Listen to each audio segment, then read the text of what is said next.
Boa noite, amados. Paz do Senhor Jesus. Bem-vindo a mais uma reunião profética. E olha, não se esqueça de se inscrever no canal GDA Guerreiros Aliança. Deixa aquele seu like, o seu comentário. Toda semana nós estamos trazendo uma palavra de Deus para você e toda a sua casa. E eu peço que você compartilhe esse vídeo com os teus familiares, com os teus amigos, para que outras pessoas possam ser impactadas através da palavra de Deus. E é uma atitude simples, é só você compartilhar o link, e uma atitude pode fazer toda a diferença para que pessoas sejam curadas, transformadas e libertas pela palavra de Deus. Quero agradecer a vocês que tenham ofertado no ministério abençoado, é muito importante para que possamos continuar honrando os nossos compromissos mensalmente. E o tema da palavra de hoje é arraigados. É um tema curioso, mas vocês vão entender ao longo da palavra. E a palavra está lá em Efésios, capítulo 3, verso 14. E diz assim: por esse motivo, dobro os meus joelhos diante do Pai, do qual se deriva toda a paternidade nos céus e na terra. Oro para que juntamente com as suas gloriosas riquezas, Ele vos fortaleça no âmago do vosso ser, com todo o poder por meio do Espírito Santo. E que Cristo habite por meio da fé em vosso coração, a fim de que arraigados, olha o tema aí, e fundamentados em amor, vos seja possível, em união com todos os santos, compreender a largura, comprimento, a altura e a profundidade dessa fraternidade, e assim entender o amor de Cristo que excede todo conhecimento, para que sejais preenchidos de toda a plenitude de Deus, aquele que é poderoso para realizar infinitamente mais do que tudo o que pedimos ou imaginamos, de acordo com o seu poder que age em nós. A Ele seja a glória na igreja e em Cristo Jesus, por todas as gerações e por toda a eternidade. Amém. Amém. Glória a Deus. Aqui, o apóstolo Paulo está falando à igreja de Éfeso. Logo depois que ele foi preso, e ele estava dando um comunicado, dizendo que ele foi preso, mas que não era para eles ficarem atribulados. Por quê? Porque quando eles souberam que Paulo foi preso, eles ficaram desanimados. E Paulo está dizendo: vocês não precisam ficar desanimados, porque eu que fui preso não estou desanimado. Ele está dizendo: por essa causa me coloco de joelhos diante do Pai, da qual deriva toda a paternidade do céu e da terra. Ele está dizendo assim: Deus é Pai na terra e no céu. Deus é reconhecido como Pai na terra e no céu. Então ele está dizendo o seguinte: olha, vocês estão atribulados por causa do que está acontecendo comigo? Não se preocupe, por causa disso eu dobro o joelho diante do Pai, para mostrar para vocês que eu estou bem, que eu estou em paz. Ou seja, a prisão para o apóstolo Paulo não era um limitador. A prisão para o apóstolo Paulo não era um impedimento. Então, ainda que Paulo estivesse preso, quem de fato estava cativo era a igreja de Éfeso. Agora, se você quer se aprofundar, se você quer verdadeiramente entrar numa profundidade com Deus maior, eu te convido a estudar o capítulo 3, desde o verso 1. Se você de fato quer meditar nas Escrituras, eu convido você a estudar desde o verso 1 do capítulo 3. Às vezes eu falo assim: gente, olha, estuda em casa, dá uma lida em casa, mas a grande maioria não lê, não vê. Mas todo aquele que tem fome vai procurar, Porque do começo do capítulo 3 até aonde nós começamos a ler o verso 14, tem algo poderosíssimo da palavra aí, que vai complementar a pregação de hoje. Mas aí você tem que meditar na sua casa, porque não dá para a gente colocar tudo aqui hoje, senão vai ficar muito extenso. Então o apóstolo Paulo está dizendo: por esse motivo eu dobro o meu joelho diante do Pai. Só nesse versículo dá para nós aprendermos um monte de coisa. O que, por exemplo? Todo aquele que tem um relacionamento com Deus, ele não tem tempo para olhar para o lado. Ele não tem tempo para olhar o pecado do irmão. Ele não tem tempo para ouvir fofoca. Todo aquele que tem um relacionamento com Deus, ele não perde tempo em olhar os defeitos do outro, ou o que o outro está fazendo ou deixando de fazer. E talvez você fale assim: mas se o outro não fizer, vai me sobrecarregar. Olha para mim, ainda que te sobrecarregue, Deus é Deus para te justificar. Porque Paulo está falando para uma igreja inteira que estava atribulado por causa daquilo que ele estava passando, sendo que ele que estava preso estava em paz. Então, ainda que te sobrecarregue por causa daquilo que o outro não está fazendo, Deus irá justificar o teu esforço. Amém? Por quê? Porque quando eu paro para me preocupar com o outro, quando eu paro para olhar o que o outro está fazendo ou deixando de fazer, eu não faço o que eu preciso fazer. E nós precisamos nos concentrar naquilo que nós precisamos fazer. É engraçado porque nós temos muito do eu dentro de nós. O eu quero, é do meu jeito, é da minha maneira. Mas quando chega a hora de olhar para nós, a gente olha para o outro. Parece que a gente só quer para nós aquilo que é bom, mas nós não queremos olhar aquilo que nós precisamos melhorar. Então alguém que olha para Jesus o tempo todo, ele não tem tempo de olhar para o lado, porque quanto mais eu olho para o lado, eu corro o risco de perder o mestre de vista. Quanto mais eu escuto outras vozes, eu corro o risco de deixar de escutar a voz do meu bom pastor. Mas enquanto eu estou na presença, enquanto eu estou dentro da presença, eu não tenho tempo a perder. Eu não tenho tempo a perder se o outro está fazendo ou está deixando de fazer, se o outro está cumprindo com o seu papel ou não. Ah, mas se ele não cumprir com o papel dele, vai me afetar. Preste atenção. Preste atenção no que eu vou dizer. Davi, no campo, ele cuidou das ovelhas do pai. Ele foi o filho que mais honrou o pai. Davi foi o filho que mais honrou o pai. Por que ele foi o filho que mais honrou o pai? Porque ele era o filho que cuidava das coisas do pai. Ele era o filho que cuidava das coisas para o pai. Só que ele era tão rejeitado, ele era tão desonrado, que colocaram ele num lugar longe, justamente para ele ficar distante de casa. Só que ele mesmo sendo maltratado e sendo colocado distante de casa, ele ainda honrava e ele ainda fazia o seu papel.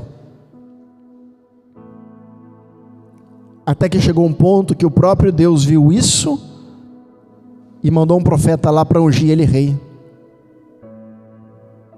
Então quando nós olhamos para nós, quando eu olho para mim, eu potencializo aquilo que Deus quer fazer em mim. E aí chega a hora de Deus me honrar. Então se você é alguém que está sofrendo investida, sofrendo ataque, sofrendo perseguição, mas verdadeiramente você tem olhado para si tentando melhorar, está chegando a hora de Deus te honrar. Chegou a hora de Deus te honrar. Então Paulo está dizendo: eu não tenho tempo para olhar, para ficar olhando para a tribulação, Eu não tenho tempo para ficar olhando para as dificuldades. Eu dobro o meu joelho diante do Pai, da qual deriva. O que é isso? Da onde vem toda a paternidade, da onde é a fonte da paternidade. Paulo está dizendo, a fonte da paternidade é em Deus. A fonte da paternidade é Deus. E esse espírito de paternidade permeia o céu e permeia toda a terra. Então, ainda que você se sinta órfão, rejeitado, excluído, Deus é para te aceitar e te trazer de volta para casa. Então ele vai dizer, olha, eu oro para que juntamente com as gloriosas riquezas, Ele vos fortaleça no âmago do vosso ser. Ele está dizendo assim, sabe por que eu estou orando? Para que essa paternidade entre no nível mais profundo da alma de vocês, a ponto de marcar vocês com todo o poder, por meio do Espírito Santo. E qual é o poder que Paulo está dizendo aqui? Que é para que os efésios sejam marcados. Que poder é esse? Que dunamis é esse? É o poder de se tornar filho de Deus. Paulo está dizendo, eu estou orando para que vocês verdadeiramente se tornem filhos de Deus. Porque olha para mim, ser filho de Deus não é somente Deus te reconhecer como filho. Porque tem filho que se comporta como escravo e tem escravo que se comporta como filho.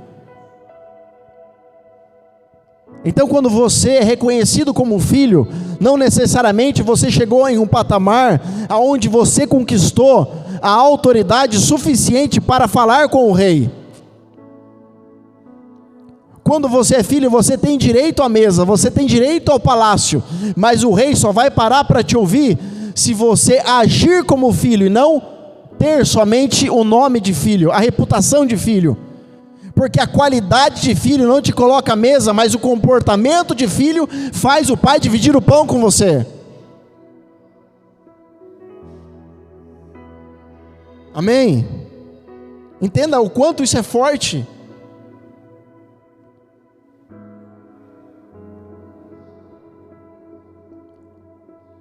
Então o apóstolo Paulo está dizendo, se vocês não entenderem que ser filho tem a ver com posicionamento do que com propriamente a reputação, vocês nunca vão entender esse poder. Um poder que eu estou orando para que entre em vocês, a ponto de marcar vocês por meio do Espírito Santo. E ele está dizendo, eu estou orando para que Cristo habite por meio da fé em vosso coração. Vocês precisam crer nisso. E o que é a fé? A fé é uma ação. Ou seja, quando eu creio que eu sou filho, eu vou começar a me comportar como filho.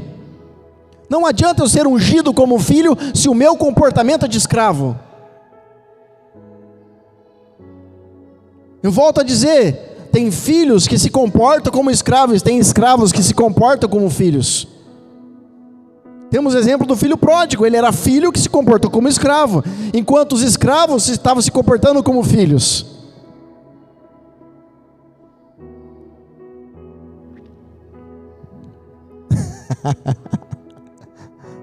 A fim de que, agora o tema que eu falei, a fim de que arraigados e fundamentados em amor. O que é arraigado? É enraizado. Arraigado significa que você tem a mesma atitude do que o teu líder, o teu pai espiritual. O arraigado significa obstinado. Sabe o que é uma pessoa com obstinação? Você sabe o que é uma pessoa obstinada? Uma pessoa obstinada é uma pessoa que ela deseja tanto, ela quer tanto aquilo, que ela não mede esforços para conquistar aquilo que ela quer. Paulo está dizendo, sabe quando vocês vão se tornar filhos de verdade? Quando vocês mudarem seu estilo de vida e fazer como eu estou fazendo. Porque se você não não me imitar no meu tipo de comportamento, você não vai viver o que eu vivo. Você quer viver na mesma atmosfera que eu, Paulo está dizendo? Você tem que ser obstinado como eu tenho sido. Então vocês estão falando que estão em tribulação, estando livres, e eu estou falando que estou em paz, estando preso. Quando vocês aprenderem sobre a paz, que excede todo o entendimento, ela não se limita a lugar e nem ambiente, mas a paz está em uma pessoa, aí sim verdadeiramente vocês vão se comportar como filhos, como eu tenho me comportado diante do meu Pai. Mas para que vocês possam entender isso, vocês têm que se tornar arraigados, vocês têm que ser enraizados, vocês precisam ser obstinados. Se você pegar o termo da palavra, vai colocar aquele que muda o hábito, ou seja, aquilo que o outro está fazendo. Aí você fala assim, mas eu não fui chamado como o outro foi chamado. Não importa, você vai tentar o quanto dá para você dentro da sua limitação, mas você precisa mostrar que quer. Você precisa mostrar com toda a tua força, ainda que é difícil, ainda que você tem que dar não sei, você vai dar os seus pulos, mas você vai mostrar que quer. Paulo está dizendo, eu não estou falando para vocês que vocês têm esse chamado, como eu fui chamado, mas eu estou dizendo que o Pai do céu, Ele é Pai, Ele é meu Pai e Ele é seu Pai. Ainda que eu seja líder de vocês, ainda que eu seja o pai espiritual de vocês, diante do Pai nós somos todos irmãos, nós somos filhos, e se vocês não estiverem arraigados e fundamentados em amor, vocês não vão compreender isso. Agora, por que ele fala arraigados? Ele está dizendo, quando você é obstinado, quando você é enraizado, verso 18, para que seja possível em união com todos os santos. Para que eu preciso ser arraigado, apóstolo? Para que em união, em unidade, ou seja, arraigados fala de você ter a mesma visão, o mesmo comportamento que o seu líder. Mas por que eu preciso? Só para poder estar conectado com o meu líder? Não. Paulo vai dizer no verso 18 do capítulo 3 de Efésios, para que vocês possam compreender a largura, o comprimento, a altura e a profundidade dessa fraternidade. Qual a diferença de paternidade e fraternidade? Paternidade fala de um pai do céu, fraternidade fala de espírito de irmãos que partilham do mesmo laço de sangue, da mesma família. Então ele está dizendo, estou rogando a Deus como Pai, para trazer a paternidade sobre vocês, mas vocês só vão compreender essa paternidade se vocês primeiro viverem em irmandade, em fraternidade, se vocês primeiro viverem como um laço em família, copiando uns aos outros, ajudando uns aos outros. Aí no verso 19, e assim entender o amor de Cristo, que excede todo conhecimento, para que sejais preenchidos de toda a plenitude de Deus. Então ele está dizendo, você só vai receber a plenitude de Deus, você só vai receber o conhecimento da paternidade, quando você aprender primeiro a viver a fraternidade. Quem não vive a fraternidade de Deus, nunca vai entender a paternidade de Deus. Porque se nós não conseguimos copiar na obstinação quem caminha com nós, quem caminha sobre nós, jamais vamos poder conhecer aquele que está acima de nós.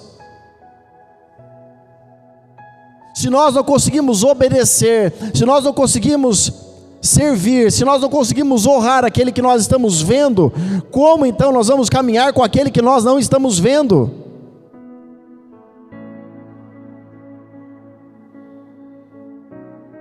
Então é por isso que Jesus teve que sair da terra e subir para o céu, porque enquanto ele estava do lado de fora, eu ainda tinha motivo para terceirizar a culpa, mas quando ele passou a ficar dentro, agora tem a ver comigo, não tem a ver com o outro. Quando Jesus passou a morar dentro, ele estava dizendo, agora acabou, viu? Agora para de olhar para o lado de fora para o seu irmão, traz para você a responsabilidade. Ainda que você seja perseguido, desonrado, maltratado, rejeitado, olha para você, ainda que sobrecarga venha sobre as tuas costas, Deus é Pai para te honrar na hora certa.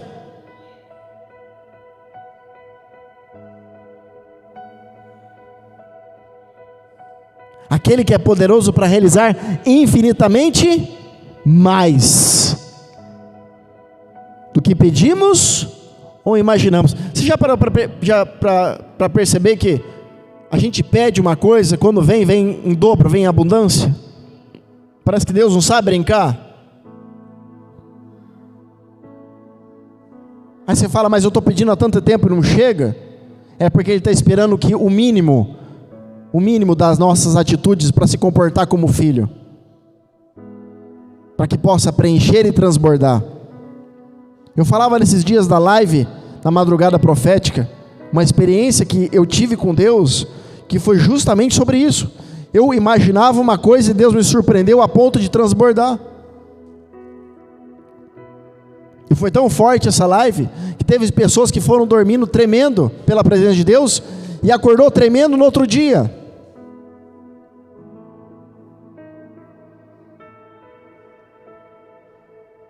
E a Ele seja a glória na igreja em Cristo Jesus por todas as gerações, por toda a eternidade. Então Paulo está dizendo, vocês precisam ser arraigados, Efésios. Vocês precisam ser arraigados. Se vocês não forem enraizados, se vocês não mudaram o estilo de vida de vocês, se vocês não me copiarem na forma como eu lido com o Pai, e ficar questionando, perguntando, tentando entender, você está perdendo tempo. Ah, mas se eu não entender, eu não posso prosseguir. Com Deus não funciona assim. Com Deus você crê e prossegue. O entendimento vem no processo dentro do Espírito. O entendimento não vem para você caminhar, você caminha e o entendimento vem. Por quê? Porque caminhar com Deus não é racional. Caminhar com Deus é no sobrenatural. Ou seja, não está no nível da terra, está no nível do céu. Uou! Está no nível do céu, não está no nível da terra. Você quer andar no nível da terra? Você questiona, você pergunta, mas eu tenho dúvida. Tudo bem, mas olha para mim.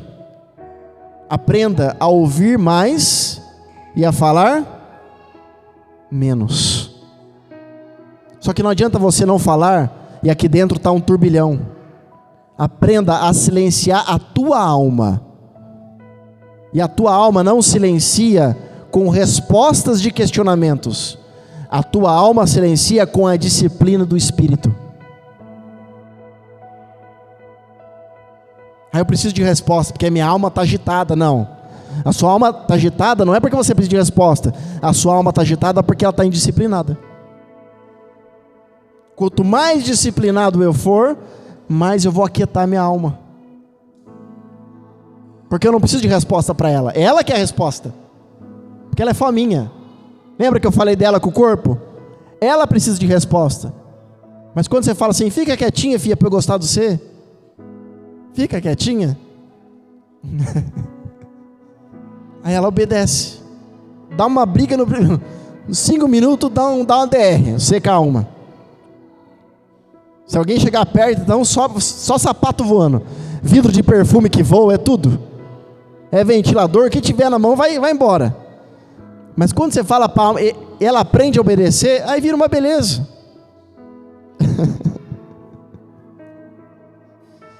Mas o segredo está em você ser arraigado, em você ser enraizado, em você mudar o seu estilo de vida, a ponto de você ser obstinado. Obstinação, guarda essa palavra. Arraigado é obstinação. A pessoa ela quer tanto, ela quer, porque se eu não colocar a minha energia naquilo que eu quero, vai sobrar tempo para olhar naquilo que o outro não está fazendo para mim. Se eu quero tanto, eu tenho que correr atrás, porque o maior interessado somos nós, sou eu. Agora, qual é o segredo para ser arraigado, para ser obstinado? O que eu preciso? Porque assim, eu vejo muitas pessoas falando, e durante essas lives, eu pude ver mais pessoas ainda, né, de outros ministérios. Muitas perguntas que vieram. Como que eu faço para manter a unção? Como que eu faço para crescer na unção? É pergunta que não acaba nunca mais. Então assim, como eu faço para ser arraigado, obstinado, de querer? A resposta está em Marcos capítulo 2, verso 23. Olha para mim, você falar que quer algo não é suficiente. Você ser ungido filho, consagrado filho, não é suficiente. Isso daqui que eu vou falar, vai fazer você se tornar arraigado, se você colocar em prática. Marcos 2, 23. Estou entregando um segredo para vocês, hein? Sem contar que eu vou repetir para aqueles que querem mais de Deus. O começo do capítulo 3 de Efésios, do verso 1 ao 13, que eu não li, ali tem profundidade, segredos, tesouros de Deus, que depois você vai meditar na sua casa e vai trazer o cerne da palavra para você de hoje. Então Marcos 2, 23. E aconteceu que passeava Jesus num dia de sábado, plantações de cereal. Os seus discípulos, enquanto caminhavam, começaram a colher algumas espigas. Então os fariseus advertiram: vê, por que os teus discípulos fazem o que não é permitido aos sábados? Mas ele esclareceu: nunca leste como agiu Davi e os seus companheiros quando sofreram necessidade e tiveram fome? Jesus está falando assim: vocês não lembram quando Davi teve fome? E o que eles fizeram? Vocês estão reclamando que os meus discípulos estão comendo no sábado espigas. Vocês não lembram na palavra, na Torá, porque vocês estão estudiosos da Torá, o que Davi fez com os seus guerreiros? Na época do sumo sacerdote Abiatar, que Abiatar era filho de Aimeleque, sumo sacerdote. Davi entrou na casa de Deus e se alimentou dos pães dedicados à oferta da presença. Ele não podia tocar. Davi não podia tocar. Ninguém podia tocar e comer o pão do sacerdote, que somente aos sacerdotes era permitido comer, e os ofereceu também aos seus companheiros.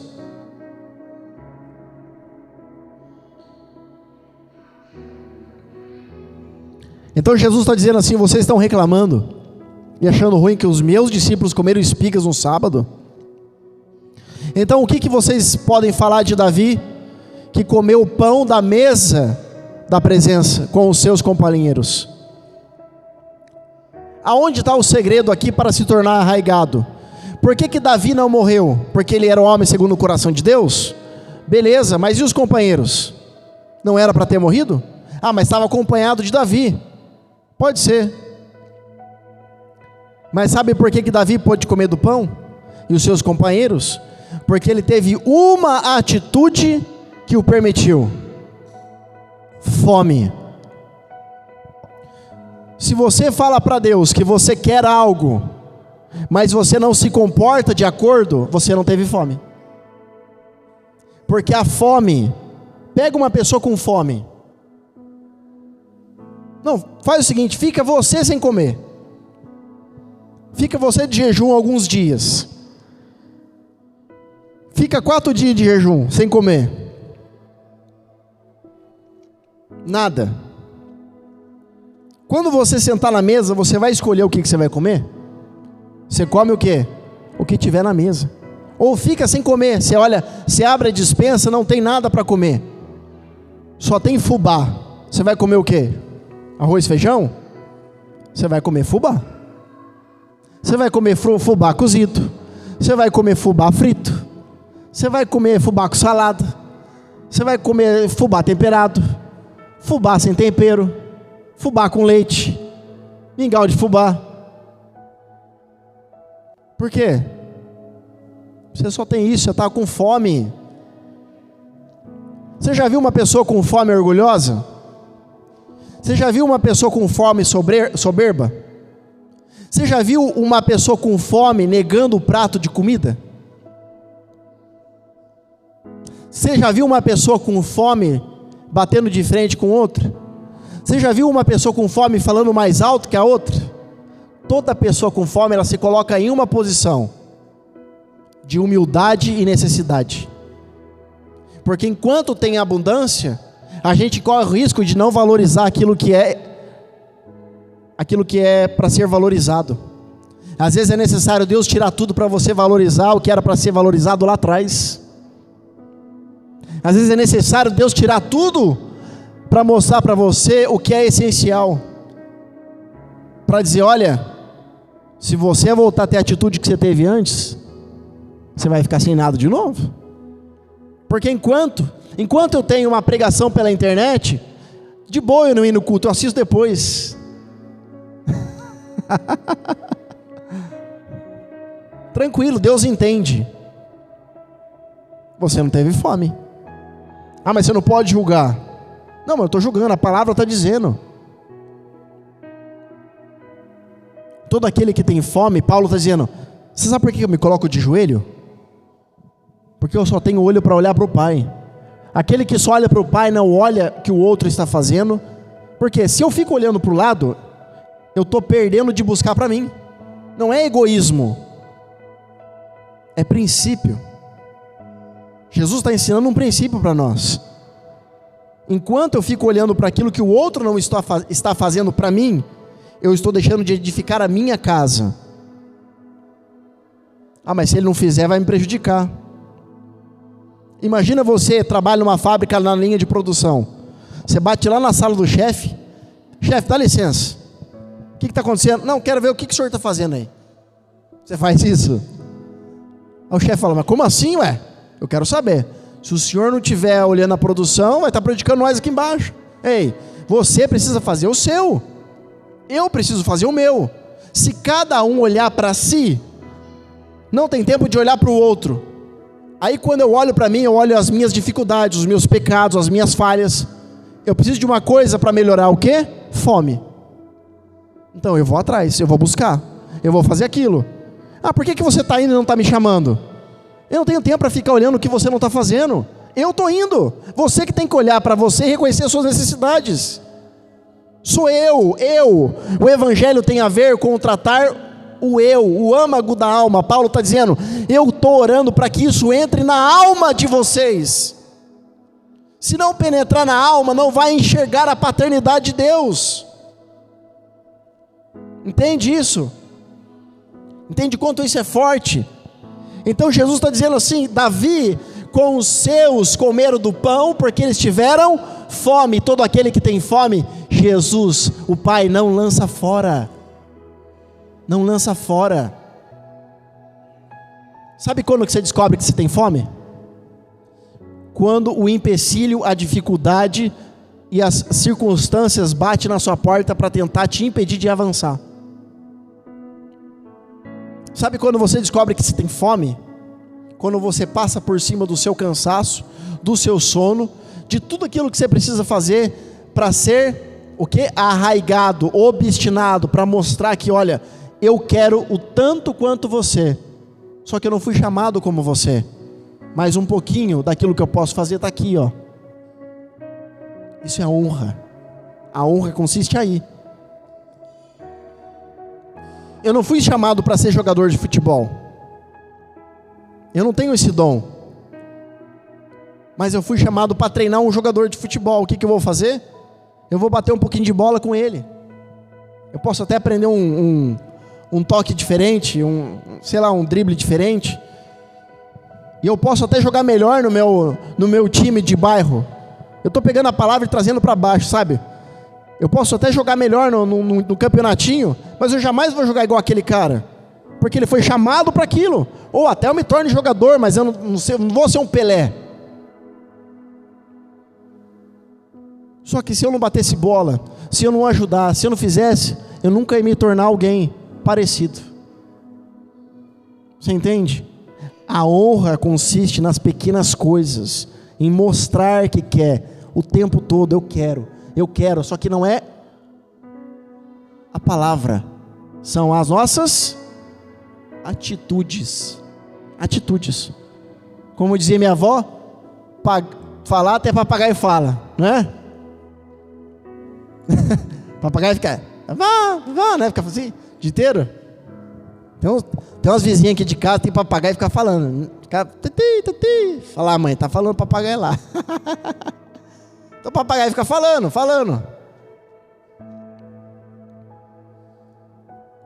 Mas Deus nessa noite está dizendo para mim e para você assim, olha, você tem direito à mesa.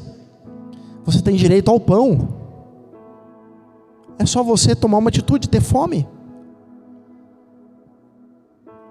Aí sabe o que acontece?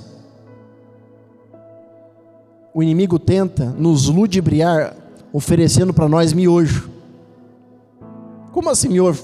O miojo é do diabo? Não estou falando isso não, pelo amor de Deus. Eu como miojo também. Mas olha, o miojo ele não engana a fome? O miojo ele enche a barriga, dá aquele peso e fala, pelo menos não vou dormir com fome. Só que ele só pesou, ele não te alimentou. Ele não sustentou você. Ele só enganou você.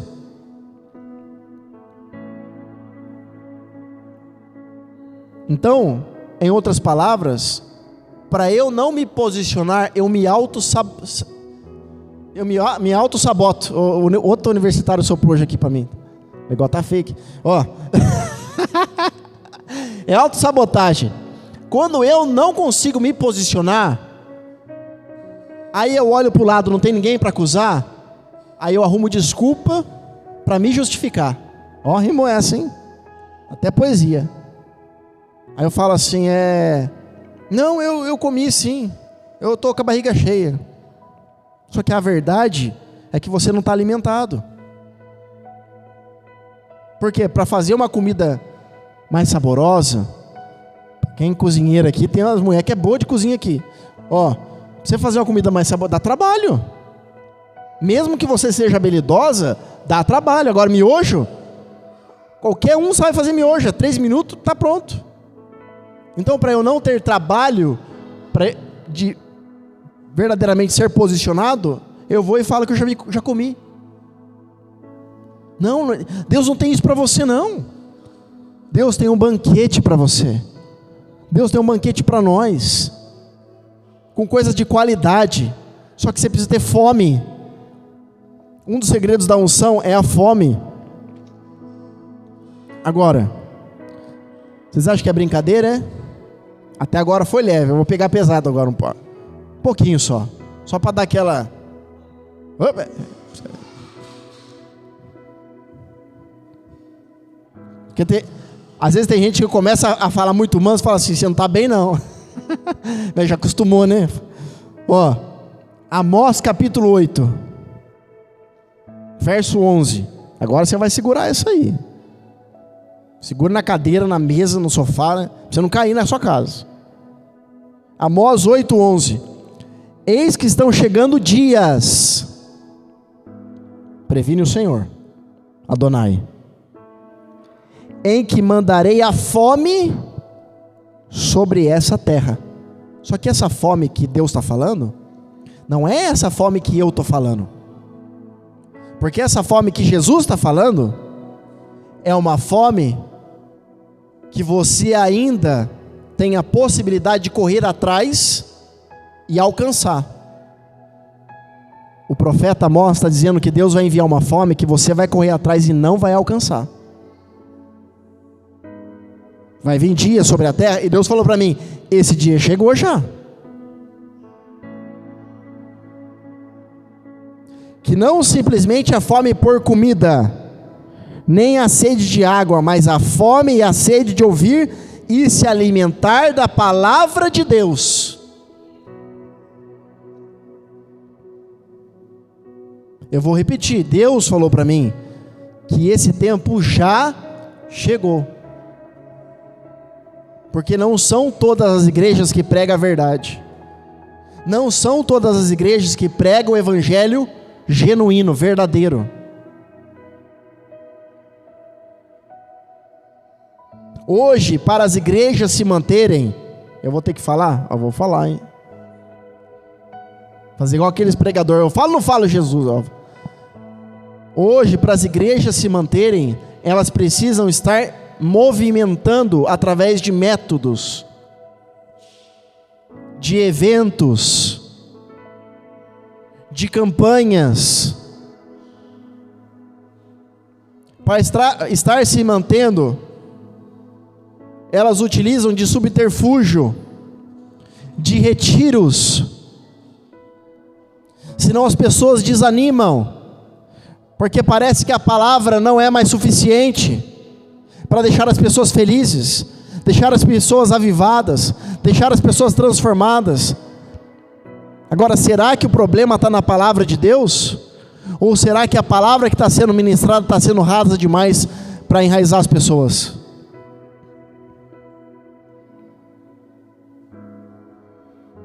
Será que o problema é a palavra? Ou será que o problema está na superficialidade de como está impregnando a palavra? Aí as pessoas começam a chorar, a reclamar, e a dizer: olha, eu queria mais de Deus. Aqui na minha igreja não tem isso, não tem a presença, não tem esse fogo de Deus. Eu queria mais. Só que é só choro de crocodilo. Sabe o que é choro de crocodilo? É aquele que força, pô. Tem um vídeo, um meme na internet, que a criança ela passa o dedo na boca assim, ó, e passa no olho, passa na boca e passa no olho, para dizer que está chorando. Ela passa na boca e passa no olho, para dizer que está chorando. O que é isso? É lágrima de crocodilo. Ou seja, ela fala que não está satisfeita, ela fala que está superficial, mas ela não toma atitude para mudar. Então ela está sendo conivente com a superficialidade daquilo, porque se ela quisesse, ela tomava uma atitude radical. Não é todo mundo que tem peito para tomar uma atitude radical. Por quê? Sai mal falado, sai de ridicularizado, sai taxado de louco, sai taxado de desobediente, de imoral. Só que Deus fala: segura aí, filho, o tempo da honra vai chegar na tua vida. Porque Jesus vai falar para os religiosos: eles são isso, só que eles comem da minha mesa. Eles são isso tudo que vocês falaram, só que ele come hoje da minha mesa. E a sinagoga estava assim, ó.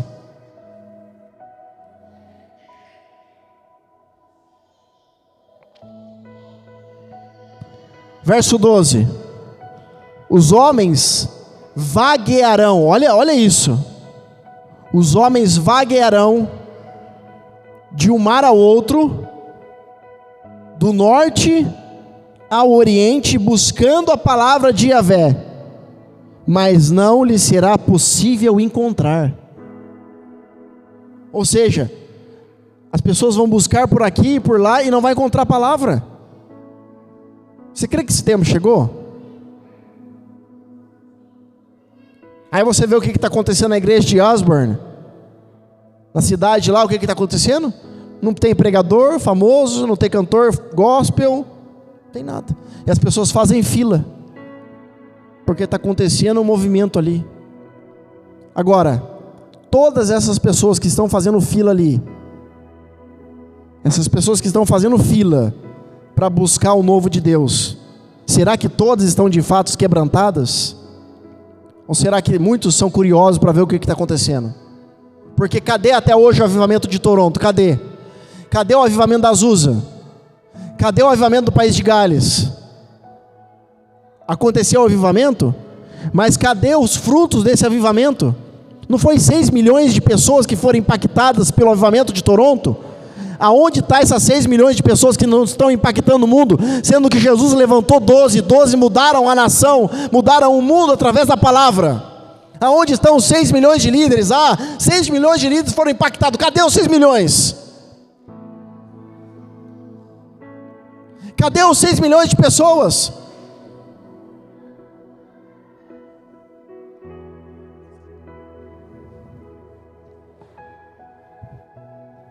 O avivamento muda, mas olha para mim, você pode viver um avivamento hoje.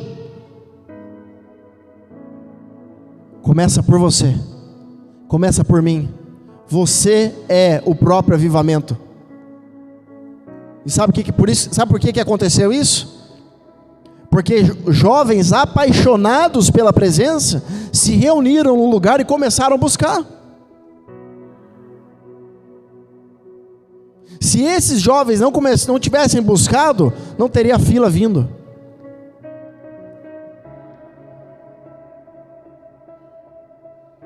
Agora você acha que esses jovens que estão buscando, está preocupado com quem está lá fora? Com a fila? Eles só estavam o tempo todo buscando arrependimento.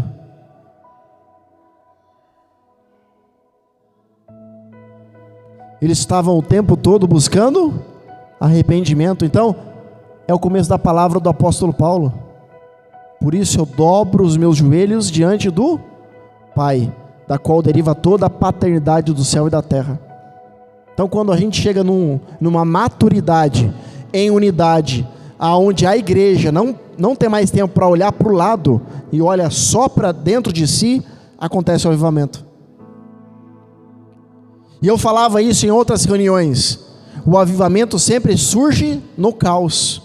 Então veio a pandemia, e aí agora veio um avivamento. Mas esse avivamento vai chegar no Brasil. E é o último, tá? Então, a fome, ela é o segredo para fazer com que você seja arraigado, obstinado. Seja para mim, para você ou para qualquer outra pessoa que fuja disso, isso se aplica primeiro para mim. É desculpa. É uma desculpa. Porque não existe desculpa para aquele que verdadeiramente tem fome. Porque uma pessoa que tem fome é desesperada. Uma pessoa que tem fome verdadeiramente é desesperada. E Deus está dizendo: eu não vou negar. Para aquele que tem fome eu não nego. Agora, vocês querem serem despertados agora, através dessas palavras, para viver essa fome?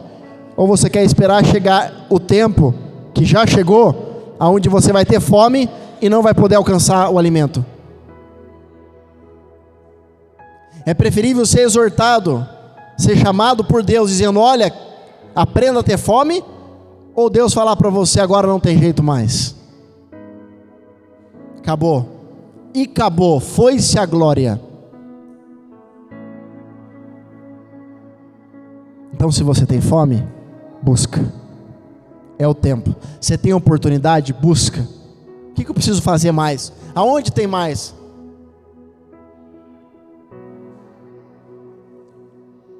Outra coisa que eu aprendi dentro de casa é que às vezes aquele que tem menos é o que divide mais. Não é assim? Às vezes você tem um pouquinho só, você divide com os outros. Aquele que tem muito guarda, esconde, né? Então é mais ou menos assim. A pessoa que é mais ocupada, ela sempre arruma tempo com Deus. Porque pessoas desocupadas, nem Deus tem tempo na sua agenda. Então, mesmo que você esteja cansado, sobrecarregado, passando por N coisas, mostra para Deus que você tem fome, através das suas atitudes, que com o tempo, a honra vai chegar. Amém? Espero que você tenha gostado dessa palavra, porque foi poderosa, foi simples e eficaz. Hoje foi como uma injeção. Arraigados, obstinado, para que possamos entender qual posicionamento tomar daqui para frente, porque são dias que Deus vai trazer o avivamento sobre as nações, e nós não podemos negociar isso. Nós não podemos negociar com Deus. Não negocie com o homem e não negocie com você mesmo. Viva o sobrenatural de Deus hoje, e este avivamento, através das suas e das nossas atitudes. Glória a Deus. Amados, se você ficou comigo até o final, não se inscreveu, se inscreve, aperta o sininho de notificação aí para todas, para que todas as vezes que você receber um vídeo novo, você seja notificado. E olha, você vai nas abas do YouTube, tá ali ó, Shorts. Agora eu estou postando vídeos curtos de impacto, que dá para você compartilhar até pelo WhatsApp.